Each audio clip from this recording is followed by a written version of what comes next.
Good Morning Business, French Tech.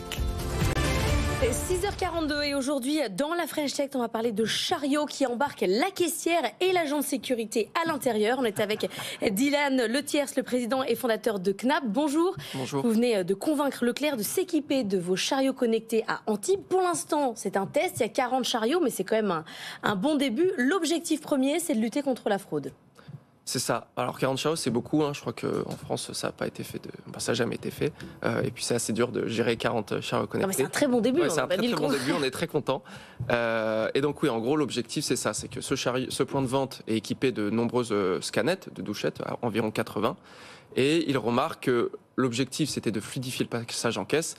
Et c'est pas ce qu'il y retrouve parce que on voit que ça génère énormément de démarques à cause des oublis volontaires ou involontaires des utilisateurs. Et donc, le point de vente est obligé de refaire des contrôles à la fin de la session d'achat. Vous scannez, vous retournez à la caisse, vous refaites pareil. Et vous refaites scanner les articles, ce qui est assez désagréable pour les gens honnêtes qui n'ont pas fait d'erreur. Donc, c'est là, nous, on intervient. Le chariot embarque une intelligence artificielle qui est connectée à des caméras, qui analyse chaque action qui est réalisée sur le chariot. Et s'il y a une anomalie, elle est envoyée au collaborateur, c'est-à-dire la vidéo est envoyée au collaborateur. Et donc, il peut contrôler de façon très précise l'article concerné. Et s'il n'y a pas d'anomalie, le client paye immédiatement. Donc ça veut dire que le client, pour l'instant, doit encore scanner son produit, mais la caméra voit s'il le fait ou pas. Et par ailleurs, on parlait du vol des produits et du vol du caddie, qui lui aussi, j'imagine, est complètement identifié et tracé. Forcément, oui. Les caddies coûtent beaucoup plus cher que les caddies classiques. Donc non, ils sont identifiés, ils sont géolocalisés, on sait où ils sont, s'ils sont déchargés, etc. Donc il y a une vraie gestion de la flotte des chariots qui est faite par notre société. Mais oui, après, l'objectif, c'est vraiment de contrôler ces vidéos, ces caméras-là sont là pour identifier s'il y a des fraudes ou non et analyser un petit peu les produits aussi. Anthony, vous voulez savoir tout ce qu'il y a dedans, toute la technologie? Ouais, non mais si, c'est intéressant. Ce qui m'intéressait, c'est le fait que de plus en plus on utilise des caméras intelligentes dans les supermarchés, donc dans les caddies ou même des caméras avec des algorithmes pour détecter justement les mouvements de gens qui seraient tentés de voler, etc. Mais est-ce que tout ça c'est compatible avec le RGPD? Parce que je sais que la CNIL s'intéresse beaucoup aussi à ces sujets-là. Donc vos caddies, est-ce que il y a pas de problème de ce point de vue-là? Ça fonctionne comme une caméra de surveillance. Nous, les vidéos sont supprimées en fin de mois, elles sont pas reliées à un utilisateur. C'est vraiment comme des vidéos de caméra surveillance. Vous dites que c'est pas relié à un utilisateur, pourtant vous vous connectez avec votre carte client ou votre téléphone. Mais en fait, nous, dans l'architecture derrière, les vidéos ne sont pas reliées à un utilisateur, c'est juste un flux de caméras qui est envoyé pour une session d'achat précise et ensuite qui est stocké un mois parce que c'est la durée légale de stockage. Alors on voit sur les images, si vous êtes sur RMC Découverte, que ce caddie, il est quand même assez high-tech en fait. Il y a une sorte d'écran de contrôle, il y a la machine pour scanner les... Comment vous l'avez développé? Où est-ce que vous le fabriquez? Et puis c'est un investissement initial, un fonds de roulement assez important. On a fait des levées de fonds, premièrement, pour avoir l'argent nécessaire pour le faire. Donc, Combien on est accompagné par de nombreux... On a levé 3 millions d'euros l'année dernière. D'accord. Et donc après, nous, on développe l'intégralité de la solution. Donc tout le logiciel, il est développé en interne. Toutes les cartes électroniques sont développées en interne. Et toute la structure mécanique que vous voyez derrière est développée en interne. Et après, nous, on se fournit auprès de différents fournisseurs et on assemble dans nos locaux à Villeneuve-Loubet, dans le sud de la France. Ce qui est intéressant, c'est aussi l'écran qu'on voit donc à la surface du chariot. Ce que vous disiez, donc détection des vols, c'est une chose, mais il va aussi analyser le produit que je prends, donc me donner le Nutri-Score sur l'écran. Et ce que vous nous disiez, c'est qu'il va pouvoir aussi m'afficher de la publicité.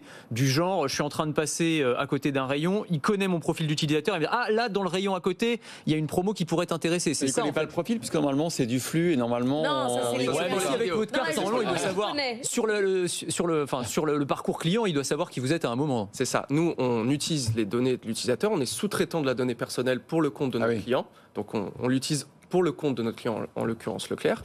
Et donc, on peut lui afficher des promotions sponsorisées, des promotions personnalisées en fonction de son parcours client et de ce qu'il a acheté. Et alors, ce qui est intéressant, c'est que derrière, on peut faire plein de data aussi, parce que si vous connaissez le client, ce qu'il prend, ce qu'il mange, son bilan énergétique, etc., derrière, c'est une manne pour... c'est positif, ce que je dis. Oui, c'est une manne pour le distributeur. C'est ça, on lui génère beaucoup de données. Nous, avec des données statistiques, on peut développer des nouvelles fonctionnalités. On peut, par exemple, quand il se connecte, lui suggérer déjà une liste de courses pour accélérer sa session d'achat et potentiellement l'orienter vers des produits en promo. C'est les courses, c'est les courses assistées. Mais c'est un gros investissement quand même au départ pour le distributeur.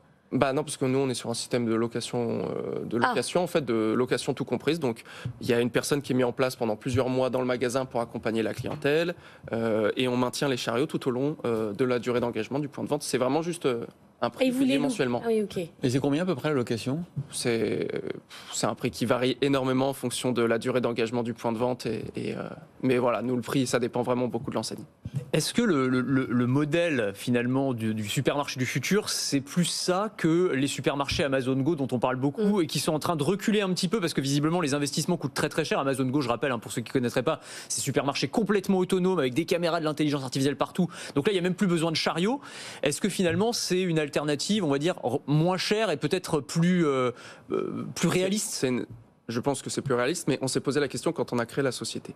Et en fait, nous, on a remarqué que toutes les innovations qui sortaient quand nous, on a créé la société, environ 2018-2019, c'était pour les tout petits points de vente, c'est-à-dire pour les points de vente de proximité. Souvent, les gens qui font de l'innovation sont en ville, et nous, non, on n'est pas en ville. Nous, on va au supermarché, vendre dans des gros points de vente, et c'est impossible de mettre en place ce type de solution pour des points de vente qui font 4000 m².